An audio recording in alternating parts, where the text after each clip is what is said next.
Lord's Supper. And in doing so, I have looked at some scriptures, and one of the things that I realize that, we talk about the death of Christ, which is important. That's what we're memorializing, is Christ's sacrifice. But that it also, as far as the sadness and the pain that goes along with that, also it gives us as recipients of his sacrifice benefits that we, as Christians, and it allows us to become Christians. I just want to look at Ephesians chapter 2, verses 11 through the end of the chapter. Therefore, remember that formerly you who were Gentiles by birth and called uncircumcised by those who call themselves the circumcision, which is done in the body by human hands, remember that at that time you were separate from Christ. And we talked about separation a couple of weeks ago and how that was a thing you didn't want. But you were separate from Christ, excluded from citizenship in Israel and foreigners to the covenants of the promise, without hope and without God in the world. But now, in Christ Jesus, who you once were far away, have been brought near by the blood of Christ, that sacrifice.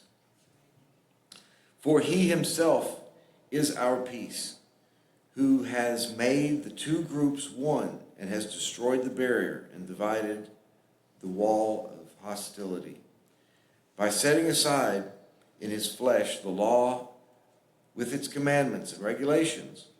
That's the Old Testament. His purpose was to create in himself one new humanity out of the two.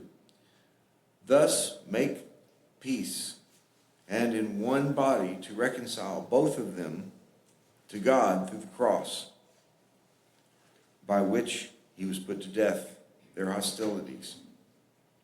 He came and preached peace to you who were far away, and peace to those who were near. For through him we both have access to the Father by one Spirit. Consequently, you are no longer foreigners and strangers. This is the benefits.